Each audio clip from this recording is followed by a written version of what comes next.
I don't want to really find myself like I see some of people who are running away from their despots in that country. Yeah. People who could really be helping their countries. They are here in South Africa causing mayhem for us. Yeah. And then they come and have the audacity to tell us we South Africans are lazy. That's what makes it makes me very angry. It makes me very angry. Yeah. And I'm not going to apologize to anyone. When did South Africans start becoming lazy? When you have a government that's really working with international crime syndicates to destroy us and allow borders to be open, that any criminal must come into this country. South Africa is a playground of international crime syndicates. Yeah. And then you want to even insult us that we are lazy. No, I know you're speaking about Zimbabweans. I think you're subtweeting Zimbabweans. No. I think it's not Zimbabweans. We've got problems with Pakistanis, Bangladeshis, Indians, Chinese. They have problems in their countries, but they come here and call us names. I think honestly, I felt really being pushed when people started attacking us, including ANC, some of the ANC people agreeing with these people that we are lazy. I remember when I was still in business, when they formed the Minister of Small Business, the new Minister of the Small Business saying no, she wants to engage these criminals who are in our country running spaza shops, that they must teach us to run business. And I said, my goodness, this is really going too far. And I was still in business those days. That's when I realized, Herman, if you don't really stand up, you've got problems. Because you can imagine, here's someone brought in to come and get criminals to come and teach us how to run business. You know how those people are running their businesses, Penuel? They bring in counterfeit. South Africa, it's a dumping place of counterfeit goods, expired goods.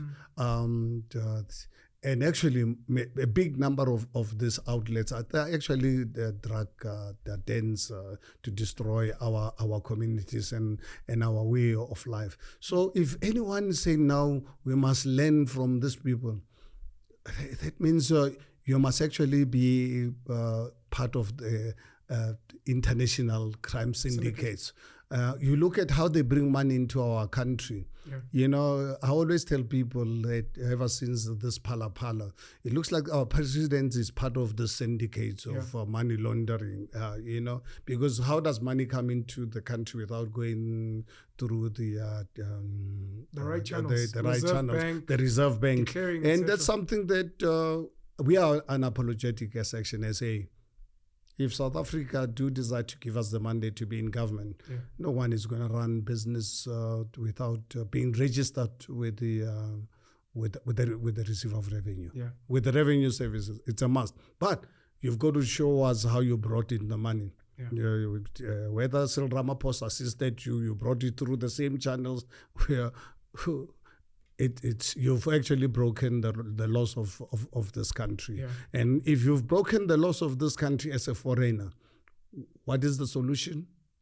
You must be sent back to your country. That is what the Constitution of the Republic of South Africa says. Yeah. That's what the laws of the United Nations actually say. Yeah. So anyone who's going to expect us to accept this, I can tell you, they can continue with it with ANC and people voting for the ANC. They must accept the consequences. But for us as Section SA, we are saying, no, these people criminals are not welcome in South Africa. But South Africa, we recognize it was built at the back of migrants.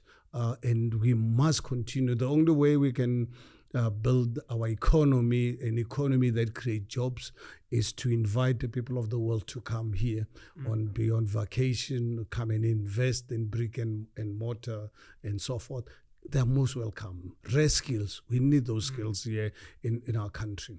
But honestly, but they must do it the right way. Absolutely, we're not looking for drug dealers. We're not looking for experienced drug dealers. Has there been proof that some of these spaza shops distribute drugs? Oh my goodness, I'm sure. Because I know the counterfeit and the expired. How many times have you read in the papers with young children buying sweets and so forth from? Then they pass away. Yeah, they pass away. Or they get that's how our children get addicted to those drugs. Okay. I mean, this is not something that you get it from me. Yeah. I'm sure please talk to anyone in any community. Yeah. Outside of maybe strengthening our borders, how do we practically resolve the issue of illegal foreigners here? Because it's a crime for them to be here.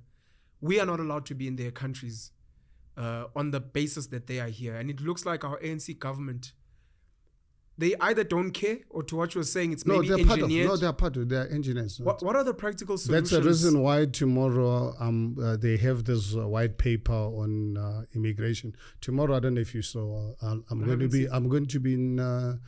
I'm handing in our submissions to Home Affairs Minister. I've got to pick it. I'm going to be joined by the hundreds of Action SA members. So my team is busy putting together this evening our submissions. And we are not only going to submit online. I want to submit it personally to the Minister of Home Affairs. Is this Dr. Herman Motsoaledi? Where we feel that, I think if you look at the current laws regarding immigration, let us make sure that we make it easy for people wanting to come to South Africa legally. Yeah. We must make it easy for them. We must have a red carpet for them. Yeah. But at the same time, those who are bringing drugs and counterfeit goods, unfortunately, these people are coming to disrupt. Let us ensure that we make it easy for international people to come into our country. Yes. South Africa, as it is right now, we have, from what someone was saying the other day, that looking at South Africa with embassies, we are the second to United States with the number of embassies all over the world. A country that's sitting at almost 80% debt to GDP, a country where we've got to go and borrow money every day to even pay these grants, with an economy that is growing slower than the birth rate. Yeah. You have the population growth bigger than your economic growth. Yes. You're looking for trouble. It's a ticking time bomb. I mean, and debt on top of that. Yeah, no. I mean, this country, honestly, if it had the right kind of leadership, South Africa, honestly, give Action SA an opportunity to be in government and give us absolute mandate so that we don't have to compromise too much on our economic policies. Yeah. South Africa can tell you for 20 years we can grow at a minimum of 10%. 10%? You know. It's possible. Economic growth. If you bring in the right laws of dealing with immigration, bringing in the right skills, bringing money into this country, we've got massive resources that needs to be taken out of the ground. You don't just think we're rich in minerals. To get those minerals, it requires a lot of money. We've got the best weather in the world.